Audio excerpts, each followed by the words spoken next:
Today we find ourselves in Rock Creek Park.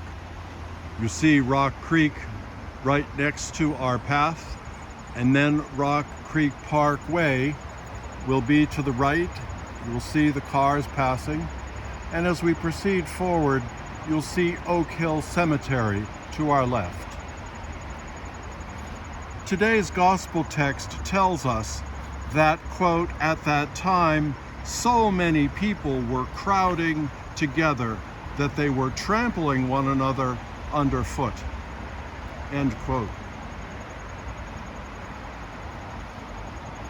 Why did they crowd together? Because when Jesus spoke, people found relief from their suffering. Today, people do not crowd most churches because most churches do not say that which relieves suffering. What did Jesus say that was so compelling? And what are our churches today not saying? From our first reading, in Christ we were also chosen, destined in accord with the purpose of the one who accomplishes all things according to the intention of his will, so that we might exist for the praise of his glory. And now, similar words from the Gospel of John, chapter 15. You did not choose me, but I chose you, and I appointed you to go and bear fruit that will last. If you abide in me, and my words abide in you, ask for whatever you wish, and it will be done for you. My Father is glorified in this, that you bear much fruit and become my disciples.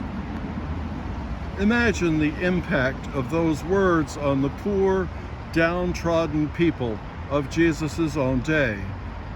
The rich treated them like slaves. Jesus said that God had chosen them. Sometimes we need someone to tell us that we are not crazy after all, that what is going on around us is crazy making. Such words are a good start, but we must also hear an affirmation. The affirmation we hear in our readings today is, I have chosen you. I have chosen you and appointed you to go and bear fruit. Our culture, we ourselves are suffering from high levels of stress, anxiety, or fear from any number of causes. COVID disruptions, political divisions, religious scandals, hurricanes, forest fires, and extreme heat. So we need to hear divine words of reassurance more than ever. And Jesus' words are direct, personal, concrete, and uplifting. I have chosen you. This hearing that we need to hear these words. This hearing takes place in the heart, or perhaps in the intuitive mind, depending on our personalities and how we have learned to think and be.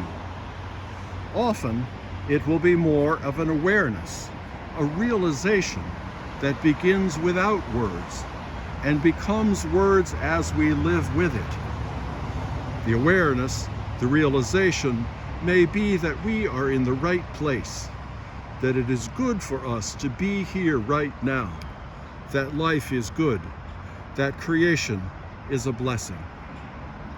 Sometimes we're lucky enough to have another person say affirming words to us.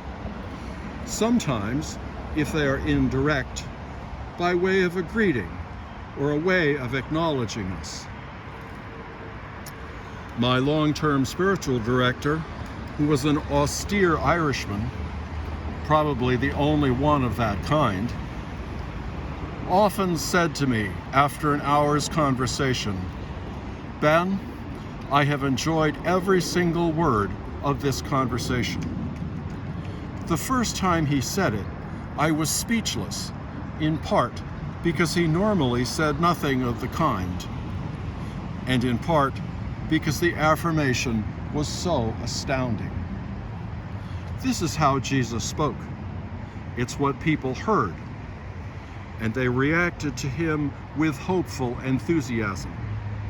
Jesus spoke the truth of God in the power of God, about people, to people, in a way that touched their hearts and minds.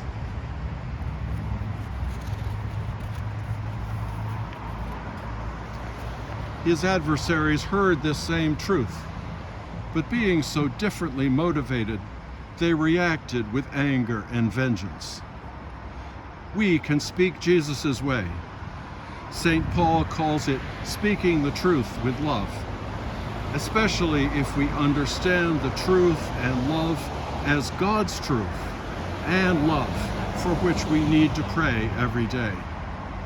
We have constant access to this power, and through it, we can change people's lives in a moment.